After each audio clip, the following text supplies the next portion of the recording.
February 1978, Lake Michigan, a frozen, endless white under a heavy sky. The wind howled across the ice, carrying only the sound of emptiness. The world seemed paused, suspended in a moment of deep winter stillness. Stephen Kubacki, a college student with a love for adventure, set out alone on skis, drawn by the stark beauty and profound silence of the landscape. He was searching for solitude, perhaps, or just a moment of peace, but he never returned. Searchers found his tracks leading to the lake's edge, then stopping abruptly. No sign of a fall, no struggle, just his backpack and skis left behind in the snow. The trail simply ended, as if he had stepped off the face of the earth. It was as if he'd vanished into thin air, leaving behind only questions and a chilling sense of absence. The lake kept its secrets, and the silence grew heavier with every unanswered question. The vast frozen expanse seemed to swallow all hope, echoing with the mystery of what happened that day. Investigators were baffled. His family, desperate for answers, clung to hope as days turned into weeks. The community watched, helpless as the search dragged on. The mystery began with a whisper and ended in a roar of confusion, leaving behind a haunting silence that lingered long after the search was over. Search teams scoured the ice and water for days, combing every inch of the frozen landscape, but Stephen was gone without a trace. Volunteers, police, and even neighbors joined the desperate search, braving bitter winds and deep snowdrifts, hoping for any sign of him. His family clung to hope, refusing to give up, but as days turned into weeks with no clues, hope slowly faded into grief and uncertainty. The silence was unbearable, and every unanswered question weighed heavily on their hearts.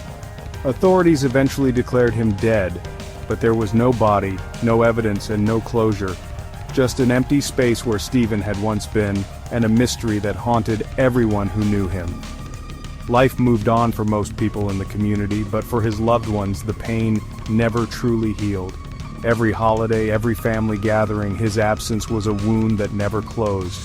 Seasons changed, years passed, but the mystery remained. A young man lost to the winter, his story unfinished, his fate unknown. The world eventually forgot, but his family lived with the ache of not knowing, haunted by memories and what-ifs that lingered in the quiet moments. They rebuilt their lives around a void, learning to carry on while always feeling incomplete, forever changed by Stephen's disappearance.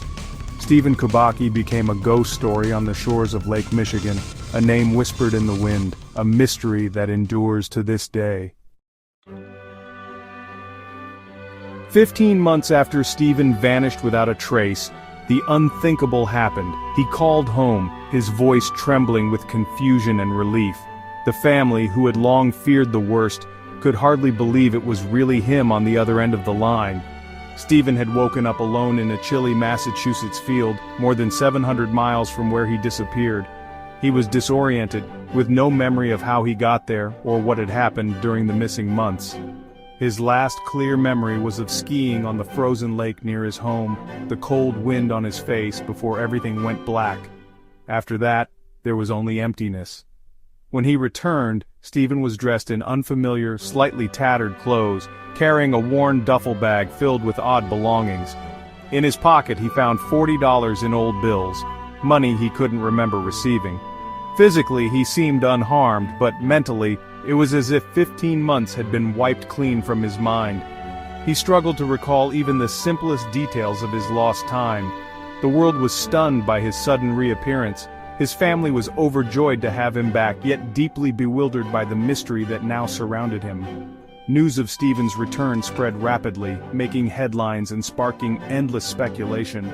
But one haunting question remained: what truly happened to him during those lost months?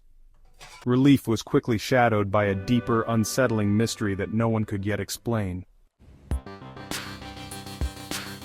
Experts suggested a dissociative fugue, amnesia triggered by trauma, a new identity forged in the void. Maybe Stephen wandered the country, living a life he couldn't remember, but the theory felt incomplete.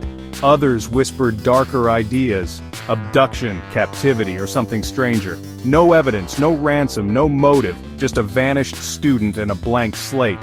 Some pointed to the area's history of UFO sightings, searching for answers beyond the ordinary. When logic fails, the mind drifts to the unexplainable. The truth remained out of reach, lost in the silence.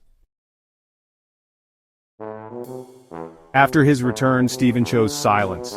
He finished school, became a psychologist, and built a quiet life, never seeking the spotlight. He declined interviews, leaving the mystery untouched. Without answers, speculation grew, trauma, secret life, or something unearthly. His story challenges what we know about memory and identity. Who are we, if our past can vanish overnight? The questions linger, as cold and persistent as the Michigan wind. Stephen Kubacki came back, but the truth of where he went is still missing.